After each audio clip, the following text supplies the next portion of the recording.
Bonsoir à tous et à toutes. Bienvenue dans cette nouvelle édition de nos conférences des Lumières.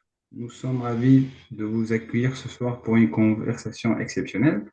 Ce soir, nous recevons Alexis May, autrice de bande dessinée et illustratrice, pédagogue passionnée. Alexis May est reconnue pour ses albums primés, notamment Le Dernier Refuge, qui a reçu le prix Saint-Michel à Bruxelles en 2019. Et elle a un grand parcours, 15 ans d'ateliers pédagogiques dans des écoles dans différents pays, en France et à l'international, comme Portugal, Guyane, Russie, Pologne, Danemark, etc. Et sans plus attendre, bienvenue à Leximé, Bonjour, et merci. avec plaisir. Et pour commencer, j'aimerais vous poser cette première question. Pouvez-vous présenter en quelques mots qui êtes-vous, d'où venez-vous, comment avez-vous commencé dans la bande dessinée? Je suis Alexandra de mon pseudonyme, de mon nom d'artiste Alex Imé. Je suis originaire du nord de la France et j'ai toujours voulu faire de la bande dessinée. Enfin, dès l'âge de 6 ans, j'ai commencé à faire des planches de BD. À l'origine, c'était surtout pour raconter des histoires plus que pour dessiner. Le dessin, c'était plus un prétexte. Voilà, du coup, très très jeune, j'ai dessiné beaucoup. J'ai essayé d'apprendre tout ce que je pouvais sur la bande dessinée, faire des festivals et ensuite orienter mes études dans cette direction. Et qu'est-ce qui vous a donné envie de devenir autrice de bande dessinée? Y a-t-il un moment ou une influence particulière dans votre parcours? Je sais pas exactement. En fait, mon grand-père peignait tout le temps, donc c'est sûr qu'il y a eu une influence de ce côté-là. Enfin, par mimétisme, je me suis mise à dessiner. Après, pour faire de la bande dessinée, hmm, pourquoi faire ça?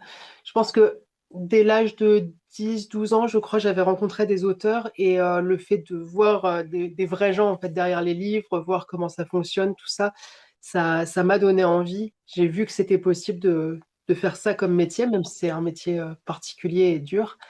Euh, donc ça s'est fait un petit peu comme ça, presque entre guillemets naturellement.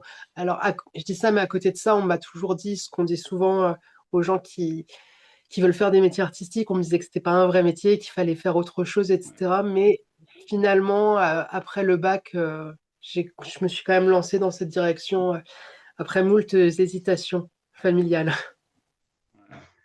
Je comprends, ouais, je comprends. Et vous avez publié plusieurs albums reconnus.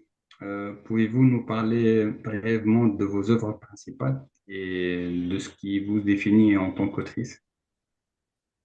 Alors les plus connus, c'est surtout Le Dernier Refuge, donc comme vous l'avez dit tout à l'heure, qui a eu un prix, le prix Saint-Michel à venir à Bruxelles. Le Dernier Refuge, en fait, c'était particulier. Moi, je suis arrivée un petit peu en bout de chaîne sur le projet.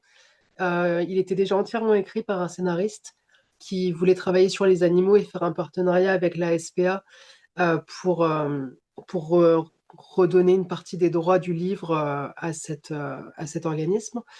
Et donc l'éditrice me connaissait, savait que je dessinais beaucoup d'animaux. Et du coup, elle m'a contactée en me disant, écoute, on a un projet là qui se met en place, est-ce que tu veux participer? Donc ça s'était fait comme ça. C'était, pour la petite aparté, c'était très bizarre parce que c'était mon premier vrai album. Ça a été très bizarre parce que c'est un album qui parle de cimetière animalier et de deuil au sens large. Et cette année-là, juste au moment de commencer l'album, j'ai eu plusieurs deuils successifs, donc c'était très étrange comme timing et comme hasard. Ensuite, comme autre album le plus connu et celui qui m'est le plus personnel, c'est L'Or des Fous.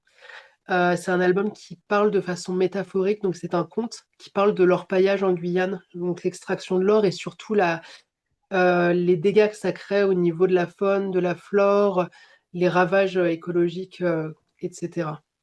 Voilà. D'accord, ok, ok, très clair. Et donc, pourquoi la bande dessinée plutôt qu'un autre médium artistique? Hmm. Je pense que c'est venu assez naturellement. Je faisais du théâtre en amateur, enfin très très très amateur quand j'étais petite, mais j'aimais bien le fait d'être avec un groupe, mais ça m'a jamais donné envie d'en faire professionnellement. Je me sentais pas capable d'écrire des romans. Et du coup, comme en même temps, on me disait que je dessinais bien, ça s'est présenté assez naturellement, en fait, la bande dessinée. À un moment, je voulais faire du dessin animé, mais bon, ça s'est pas fait. Euh, la bande dessinée, c'est aussi par rapport au livre illustré, ça me permettait de raconter une histoire vraiment entièrement en passant quasiment que par l'illustration et en pouvant écrire d'un côté, mais sans le montrer. J'ai un côté un peu, comment dire, j'ai une certaine pudeur par rapport au texte. Je trouve que ça dit beaucoup de nous, plus qu'un dessin finalement, de d'écrire une histoire, alors que passer par le dessin, ça permettait de me cacher un petit peu derrière ça, je pense. D'accord, ouais. Et vos albums abordent des thèmes importants. Comment vous intégrez des enjeux sociaux, environnementaux ou intégrer des enjeux sociaux plutôt humanitaires dans vos histoires et vos dessins? Comment? Alors, je sais pas trop si la question c'est pourquoi. Donc, par rapport à l'Or des Fous, ça s'est vraiment présenté naturellement. Ça s'est presque imposé à moi en fait. J'avais passé quelques mois en Guyane, donc où j'ai un peu vécu. Je faisais souvent des voyages là-bas depuis 2010. Donc, j'étais très sensibilisée à cette idée de l'orpaillage. Et quand l'État français a voulu faire une mine d'or à ciel ouvert en Guyane, donc c'est un projet qui était complètement rejeté sur place, il y avait une urgence pour moi à en parler, à faire connaître ça. Et ouais, ça s'est vraiment imposé à moi en fait. Donc après, j'aurais voulu idéalement faire un documentaire sous forme de bande dessinée, mais c'est une écriture que je maîtrise pas du tout. Alors que parler d'un thème de façon métaphorique en passant par le conte, c'est quelque chose qui m'est beaucoup plus naturel. Du coup, c'est pour ça que j'ai écrit L'Or des Fous de cette façon-là. Après, en termes d'engagement, pour être honnête, j'aimerais parfois être plus engagée, mais parfois je sais pas comment faire. Je vois d'autres auteurs qui font ça beaucoup mieux que moi et parfois j'ai aussi une crainte en fait, de plus en plus d'ailleurs. C'est pas très joyeux, mais je trouve que par les temps qui courent, c'est de plus en plus compliqué de pouvoir dire les choses sans se faire interpeller sur les réseaux sociaux ou quoi que ce soit. Et du coup, je sens que j'ai un certain frein à faire les choses et que j'hésite avant de parler de certains sujets, ce qui est très dommage, mais c'est quelque chose que je constate et de plus en plus. D'accord, ok. Et j'ai constaté que vous travaillez régulièrement avec les zoos pour le dessin animalier. Ouais. Donc, est-ce que c'était votre choix de choisir le dessin des animaux ou autre? Alors les animaux, moi j'ai toujours été entourée de beaucoup d'animaux à la maison, on avait plein de bestioles, mais j'en dessinais pas plus que ça. Ensuite, après le bac, quand j'ai fait une école d'animation, de dessin animé, et chaque élève devait réaliser son propre dessin animé. Moi, je voulais mettre en scène une petite fille et un chat. Du coup, j'ai dû apprendre à dessiner des chats sous toutes les coutures, apprendre comment ils se déplacent, parce que pour l'animation, il faut vraiment bien connaître le sujet pour pouvoir le faire bouger, etc. Et Ouais, ça a un peu, ça a un peu révélé une certaine. Enfin, ouais, ça a été un peu une révélation de dessiner ces petits chats sous tous les angles. Et du coup, je me suis mise à dessiner plein de sortes d'animaux. Et là, je me suis rendu compte que dans la bande dessinée, il y a pas mal d'auteurs qui dessinent des animaux, mais c'est loin d'être la majorité. En fait, on a, on va dire, une espèce de bulle de gens hyper passionnés par les animaux qui les dessinent super bien, et beaucoup de gens qui en dessinent jamais. Du coup, ça s'est un peu imposé naturellement, où on m'a de plus en plus contactée en tant que dessinatrice animalière, et finalement, ça m'a plu. Après, le travail avec les zoos, au début, ça m'a questionné parce que j'étais pas très favorable à ces structures-là. J'avais un peu l'image des zoos des années 80, 90, vraiment pas respectueux des animaux, donc ça me questionnait beaucoup. Et justement, en travaillant avec des zoos, j'ai vu que à l'heure actuelle, c'est plus pareil, quoi. Enfin, les animaux sont beaucoup mieux traités qu'avant, donc voilà, ça m'a rassurée. c'est bien. Et vous avez 15 ans d'expérience dans les écoles en France et à l'étranger. Ouais. Qu'avez-vous appris en travaillant avec les enfants et les jeunes? Est-ce que l'approche a changé? Est-ce qu'elle a évolué? Est-ce qu'il y a une nouvelle approche? Alors, c'est un peu triste à dire, mais j'ai un peu vu les élèves devenir de plus en plus durs au fur et à mesure des années et de plus en plus être de plus en plus durs, de plus en plus jeunes. C'est-à-dire que tout en début de carrière, quand j'avais des collégiens, surtout des sixièmes, c'était vraiment, c'était un peu des petits bisounours. Et au bout de quelques années, selon les établissements, selon plein de critères, ouais, c'est plus dur. Les élèves sont parfois plus blasés aussi, en fait, au-delà d'être durs. C'est-à-dire que j'ai vraiment ce constat de les enfants dessinent facilement. Il y a très peu de freins. Et plus on avance en âge, plus les gens ont peur, plus ils ont une pudeur ou une gêne par rapport au fait de dessiner. Ils ont peur d'être jugés, etc. Et en fait, avec les années, je vois cette gêne et ouais, ce jugement hyper fort de plus en plus tôt, ce qui est un petit peu dommage. Et je pense que le fait de baigner dans des cultures très informatiques, avec les écrans, en plus avec l'IA qui vient se rajouter, Oui, je euh, pense. ouais, je pense que les jeunes pratiquent moins le dessin qu'avant. Du coup, bah, un peu comme ce que je disais juste avant pour le dessin animalier, ça commence à faire des bulles où on a des groupes d'élèves qui dessinent super bien, qui adorent dessiner, et d'autres qui ne dessinent pas du tout, du tout. Et ça, c'est assez nouveau. Oui, ok, c'est clair. Et comment transformez-vous, par exemple, un enfant de lecteur passif en créateur engagé euh, via votre approche ou peut-être dans des ateliers? Et, et quelles sont vos techniques pédagogiques? Là. Euh, alors, moi déjà, dans un premier temps, chaque premier atelier, donc souvent j'ai des classes entières, donc bah, ça pareil, au début j'avais des classes, le premier atelier que j'ai fait, c'était en 2008. C'était des classes à, je sais pas, 20 élèves maximum, peut-être 25. Maintenant, j'ai des classes à 40. C'est devenu normal. Donc, il y a un espèce de petit cours magistral tout au début. Et le but, ça va vraiment être de décomplexer les enfants par rapport au dessin. Leur dire, la bande dessinée, Mhm. c'est pas un livre illustré. Le but, c'est pas de faire un magnifique dessin. Le but, c'est surtout de raconter une histoire. Donc, même si vous faites un bonhomme bâton vraiment très, très, très simple, c'est pas grave, on pourra comprendre. Donc, je leur donne des petites clés, notamment pour faire les expressions du visage. Je leur dessine un visage hyper, hyper basique et je leur montre que juste avec les sourcils qui vont être mis Oui, différemment et avec la bouche, on peut vraiment changer l'expression. Ça, c'est vraiment la base, c'est de les décomplexer, de donner quelques petites astuces.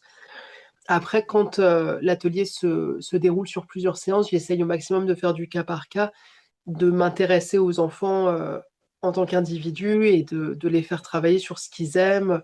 Alors, plus un enfant a baigné dans l'univers des livres ou des films ou quoi que ce soit, plus il a de culture, plus son imagination est présente et travaille. Donc, ça va être plus facile pour lui de faire de la bande dessinée, de trouver une histoire, d'avoir plein d'idées de dessin.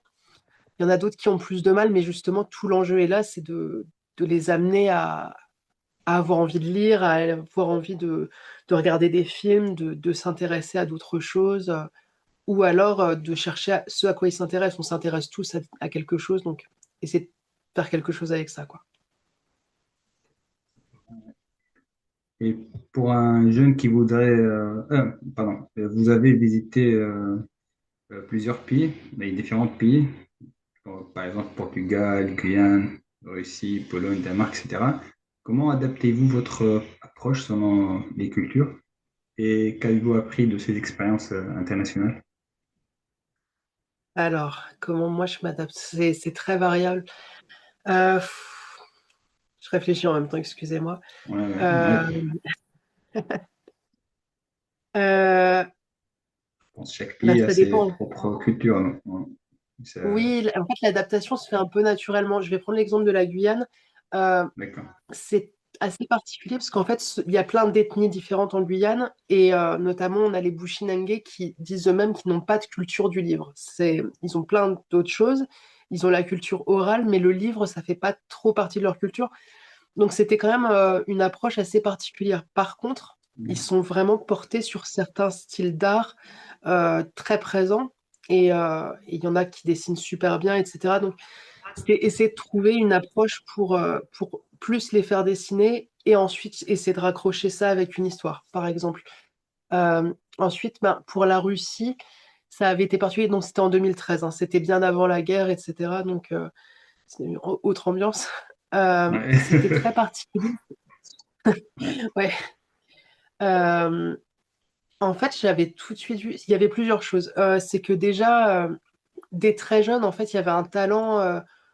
Enfin voilà, on sentait qu'il devait y avoir une rigueur à l'école vraiment forte parce que les enfants, ouais, étaient hyper rigoureux et des enfants très jeunes faisaient des dessins assez incroyables. Et surtout, ça, ce que j'avais pas du tout vu en France ou ailleurs en général, c'était une approche avec la couleur vraiment très forte. C'est-à-dire qu'en France ou ailleurs, souvent les enfants vont commencer par faire un dessin avec le crayon, un crayon quoi, au noir et blanc.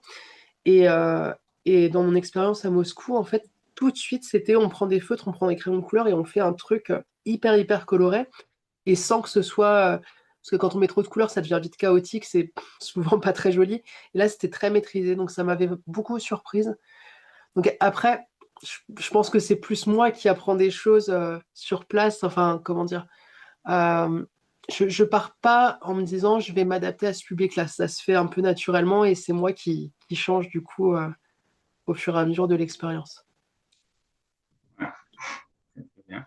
Et pour un jeune qui voudrait utiliser la bande dessinée pour parler d'un sujet qui le préoccupe, Mhm. quel conseil lui donnerez-vous? C'est compliqué. Alors, bah, déjà, ça c'est un conseil qu'on m'avait donné il y a très longtemps avant que je me professionnalise, c'était éviter de s'auto-censurer. C'est un Ouais. truc, en fait, on a vraiment vite fait de se mettre soi-même des barrières. Et la bande dessinée, en fait, contrairement au cinéma, par exemple, on n'a aucune limite. On n'a pas besoin d'argent pour faire des effets spéciaux de dingue. Là où au cinéma, il faudrait un budget énorme, par exemple, pour faire une scène avec une armée pendant l'Antiquité romaine ou je sais pas quoi. En dessin, ben voilà, on n'a qu'à le faire, ça va prendre un petit peu de temps, mais on n'a besoin d'aucun budget particulier. Donc déjà, ce truc de se dire on n'a aucune limite, donc de ne pas s'auto-censurer. Ensuite, si c'est vraiment un sujet qui nous tient à cœur, aussi essayer de, comment dire, faire comme si personne n'allait lire ce qu'on fait. Pareil, c'est une question de pas s'auto-censurer, mais plus pour une question de pudeur cette fois. Euh, Vraiment un peu mettre ses tripes et son cœur sur la table. Et ça peut être très dur parfois parce que bah voilà, ça peut être très intimidant, mais je pense que c'est là qu'on fait les meilleures œuvres en fait. Au final, c'est quand on les fait vraiment avec sincérité, en montrant vraiment ce qu'on a au fond de nous. Donc, il y a pas de sujet tabou. Il faut Ah, pas s'auto-censurer. là, j'irai pas jusque-là par contre. Il y a certains sujets, faut peut-être mieux les éviter pour plein de Oui, raisons. oui, c'est vrai. C'est vrai, c'est vrai. Donc, vous incarnez le rayonnement culturel français en Europe. Donc, pensez-vous que la culture et l'art peuvent être des vecteurs de communication, de paix, de compréhension entre les différents peuples des différentes nations? J'espère. J'espère vraiment. Euh, j'arrive plus à parler, pardon. Je vous avoue que parfois, je suis un petit peu, comme beaucoup de monde, hein, je suis un petit peu désenchantée et ouais, c'est un petit peu dur, je trouve, de garder de l'espoir en général par rapport aux choses. Après, l'art, je pense que ça a toujours été un pont entre les gens et entre les cultures, en fait. Et le dessin, il y a justement, ça lève certaines barrières parce qu'un dessin, ça peut être compris de façon complètement internationale, quelle que soit la culture, quelle que soit la langue de la personne, voire même quel que soit son âge.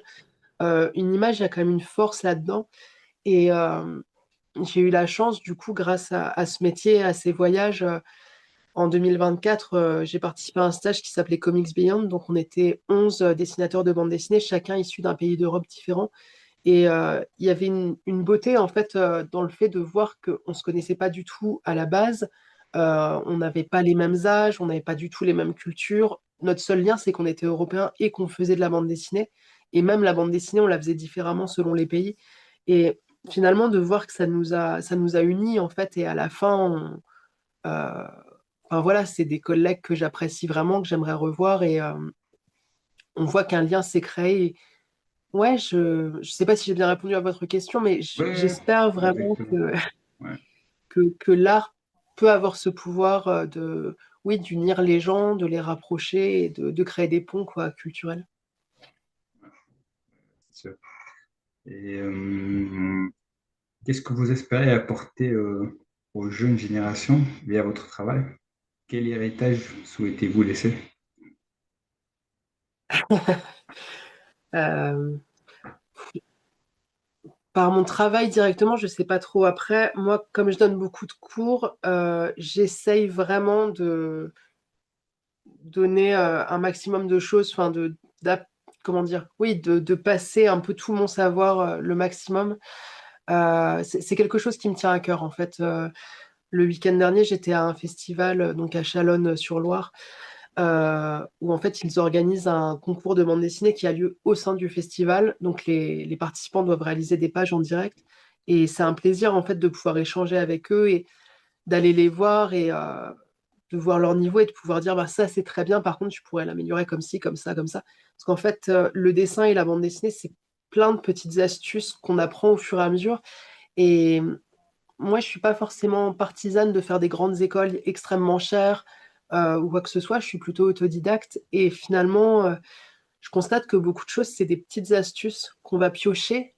Et une fois qu'on les applique, d'un coup, on voit le niveau de la personne qui d'un coup monte en flèche. Et enfin voilà, du coup, pour les jeunes qui ont envie de progresser, qui sont intéressés, moi, j'aime bien en tout cas essayer de les aider à mon niveau en leur donnant des astuces. Alors après, au sein de mes créations, qu'est-ce que je veux laisser à l'avenir? Je sais pas trop. J'essaye déjà un peu de me dépatouiller avec ce que j'essaye de créer et de rester un petit peu intègre à moi-même. Alors après, qu'est-ce que ça va laisser tout ça? Je pense que c'est pas à moi de le dire. Voilà. C'est clair. C'est clair. Est-ce que vous avez des prochains projets, prochaines d'autres conférences ou d'autres workshops que vous pouvez, est-ce que, et si possible, pour quelqu'un qui est intéressé par la bande dessinée, pourra vous rencontrer pendant des workshops ou dans un stand ou n'importe. Alors des workshops, non. Par contre, je serai au festival de bande dessinée de Changé en Mayenne. Je crois que c'est tout fin mars, vraiment dernier D'accord. week-end de mars. Et je serai au Festival BD de Québec. Alors, je crois que c'est du 5 au 8 avril. Voilà. Et Bien. après, on peut me contacter par mes réseaux sociaux si on a des questions précises. Ouais, ouais, très, très bien. J'invite tout le monde donc à s'inscrire et à vous suivre sur vos réseaux sociaux pour avoir de vos nouvelles. Et s'ils ont des questions ou n'importe quelle demande, ils peuvent vous contacter directement. Oui. Euh, Merci beaucoup. Et je donne la parole maintenant aux membres de l'association si quelqu'un a une question.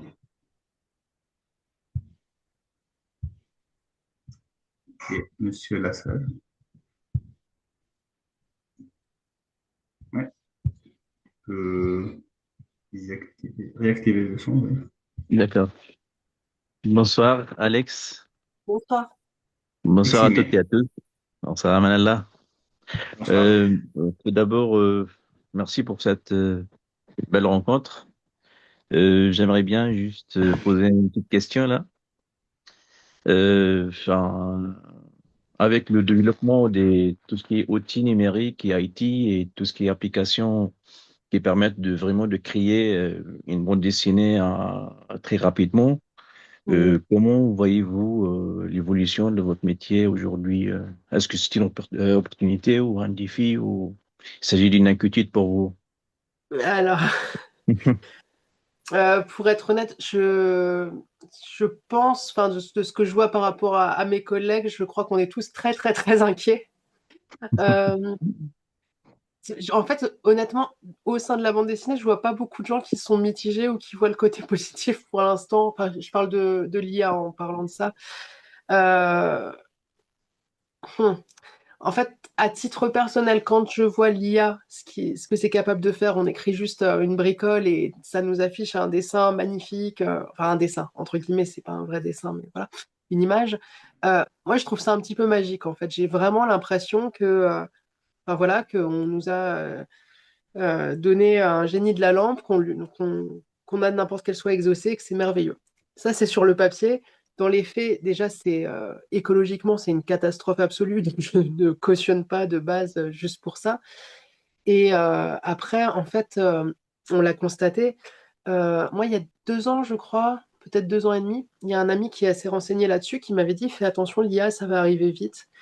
Et moi, très naïvement, je m'étais dit, mais ça va, on n'est pas dans une dystopie. Si ça arrive, ce sera dans 15 ans. Dans les faits, pas du tout. C'est arrivé en un claquement de doigts. Et on a vraiment vu les conséquences.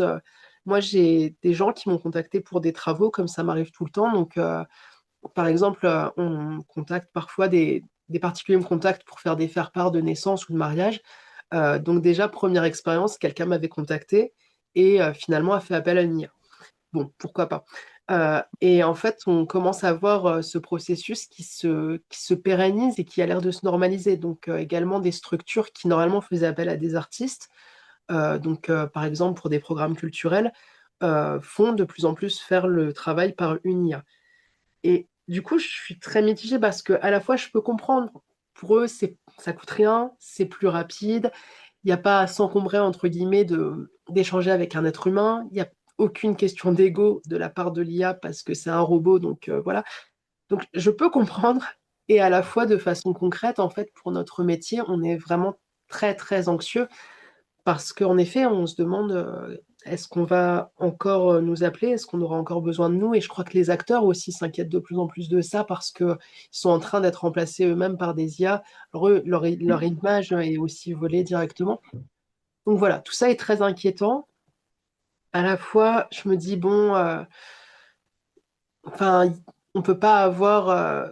Enfin, on a toujours dessiné, je veux dire, même du temps de la préhistoire, dans les grottes de Lascaux, il y avait déjà des dessins. Donc je me dis, ça peut pas. Je ne pense pas que ça puisse disparaître comme ça. Par contre, personnellement, je suis en train de changer un petit peu mes pratiques. Je dessine de plus en plus à la main, parce que je faisais mes couleurs informatiquement jusque-là. Donc, j'essaye de revenir à l'aquarelle, de faire d'autres formats, de proposer plus euh, d'illustrations originales aux gens qui veulent me passer des commandes. Donc, pour l'instant, on s'adapte et on voit un petit peu, mais... Enfin voilà, pardon, ma réponse était très longue, mais pour dire on est quand même assez inquiet. Non, non, c'est clair. Merci beaucoup pour cette réponse, mais voilà, c'est clair. Merci beaucoup et bon courage alors et bonne continuation. Oui, Merci. c'est vrai, c'est un vrai défi maintenant avec l'intelligence artificielle. Elle touche presque à tous les domaines, je pense. Oui, Oui, c'est j'avoue, ça. oui. Ouais. Voilà. Ok, Donc, tout le merci. monde est concerné. Ok, ok, merci. Ok, je passe maintenant à Eddie. Donc, tu peux activer ton micro. Bonsoir, merci pour Bonsoir. votre temps et votre présence. Ma question, genre, on sait tous que la création en bande dessinée et dans l'art en général demande une grande régularité et beaucoup d'inspiration. Et je suis sûr que ça arrive où on vit des moments de blocage créatif. Comment vous gérez ces moments-là et comment vous arrivez à avoir des sources d'inspiration pour dépasser ces blocages? Merci pour la question, c'est une très bonne question. Euh, alors, j'ai envie de dire, tant qu'on a de l'inspiration, on se pose pas la question, on a l'impression que ça ne se tarira jamais et on est très content. Quand on n'a plus d'inspiration, c'est beaucoup moins drôle d'un coup. Euh, alors, ouais, pardon, je réfléchis en même temps. Parfois, c'est pas tant l'inspiration qui manque, c'est aussi que on n'arrive plus à dessiner. Alors, ça peut être plein de choses. Ça peut être des fois, on a justement eu trop d'inspiration, on a vu trop de nouvelles choses et du coup, je pense que le chemin est en train de se faire dans notre tête pour changer notre trait, notre façon de dessiner. Mais du coup, ça fait toute une période où on n'arrive plus à dessiner ou alors on dessine très mal et c'est extrêmement frustrant. J'ai pas vraiment de solution à part essayer d'avancer malgré tout, ou alors faire franchement autre chose et ça reviendra à un moment. Donc là, je parle de ces moments où on est en train d'évoluer et du coup, on n'arrive plus à rien. Euh, Après, pour l'inspiration, bon, moi, comme on l'a dit tout à l'heure, je voyage beaucoup, donc ça reste une source assez inépuisable d'inspiration, que ce soit pour les choses que je vais découvrir en termes de paysage, mais aussi les rencontres humaines que je vais faire. Il y a toujours des choses qui reviennent. Après, l'inspiration, j'ai l'impression qu'elle peut se trouver partout et que selon les personnes, on ne va pas non plus la trouver au même endroit. Euh, Parfois, ça va être simplement. Dernièrement, j'ai écouté une musique. que je connaissais pas, et d'un coup, ça pop un peu dans la tête. On sait pas trop d'où ça vient, et d'un coup, ça donne des idées, et ça donne envie de se renseigner sur ce style musical, et du coup, sur les costumes du clip des musiciens, etc. Donc, ça peut faire des petits ponts comme ça, qui vont vous amener vers d'autres choses. Après, la lecture aussi, ça aide toujours beaucoup. Donc, enfin voilà, quand on a des blocages, moi je dirais aller aussi vers des choses qu'on ne connaît pas. C'est peut-être le moment de se renouveler, d'aller se ressourcer, peut-être de se trouver aussi de nouvelles passions. Donc ça arrive de faire des traversées du désert un peu, comment dire, émotionnelles, ou alors des moments où on est un petit peu perdu, où on sait plus trop, on a l'impression d'avoir fait le tour de ce qu'on aimait, mais du coup on ne sait pas trop vers quoi se diriger ensuite. Donc c'est jamais des moments faciles. Euh, Voilà, je pense que ça revient. C'est peut-être aussi le moment d'essayer une nouvelle technique. Par exemple, euh, je sais pas, d'aller se diriger vers de la peinture si on n'en fait pas d'habitude, ou une nouvelle technique. Moi, il y a un peu plus d'un an maintenant, j'ai découvert la feuille d'or. C'est pas du vrai or. Moi, ce que j'utilise, c'est de l'aluminium doré. Et ça faisait des années que je voulais essayer. En fait, ça a vraiment boosté complètement quelque chose, en fait, où je me suis trouvée à faire plein de dessins en utilisant cette feuille dorée, en essayant d'explorer comment je pouvais l'exploiter, essayer de mieux la maîtriser. L'inspiration a vraiment découlé d'elle-même, et est venue toute seule.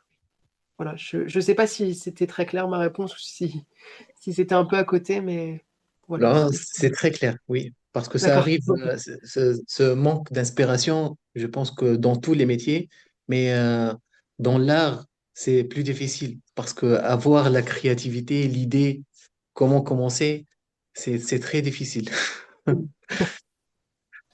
Merci pour votre partage. Merci à vous. Ok, est-ce qu'il y a d'autres intervenants? Est-ce qu'il y a d'autres questions ou pas? Je pense pas. Du coup, merci beaucoup donc Alexine pour cette belle conversation, Avec et plaisir. vos histoires, votre passion pour la création et votre engagement envers les jeunes nous ont vraiment inspirés. Et pour ceux qui nous suivent, donc pour les gens qui sont intéressés par les ateliers d'Alexine, donc n'hésitez pas à la contacter et pour avoir plus d'informations. Et merci encore une autre fois, Aleximé, et merci à vous tous d'avoir été des nôtres ce soir. Et je vous laisse le mot de fin. À moi. Oui, si vous voulez. Bah, un grand merci déjà pour votre invitation. Enfin, vraiment, je suis très touchée. Merci beaucoup. J'espère que ce que j'ai raconté a pu être intéressant. J'espère que si vous-même vous dessinez, vous créez ou quoi que ce soit, j'espère vraiment que ça a pu vous motiver ou vous intéresser. Et en effet, enfin, je suis assez présente sur les réseaux depuis 2 ou 3 ans. J'ai une chaîne YouTube où j'essaye tantôt de donner des conseils de dessin, tantôt d'expliquer des réalités du métier de dessinateur, parce que c'est un drôle de métier quand même. Donc, enfin, voilà, n'hésitez pas à y aller, mais surtout, n'hésitez pas à me poser des questions pour que je puisse faire de nouvelles vidéos pour vous répondre. Ce sera avec plaisir. Voilà. Ok, très très bien. Inscrivez-vous donc et à bientôt pour les prochaines conférences des Lumières. Salut. Merci. Bonne soirée. Bonne soirée.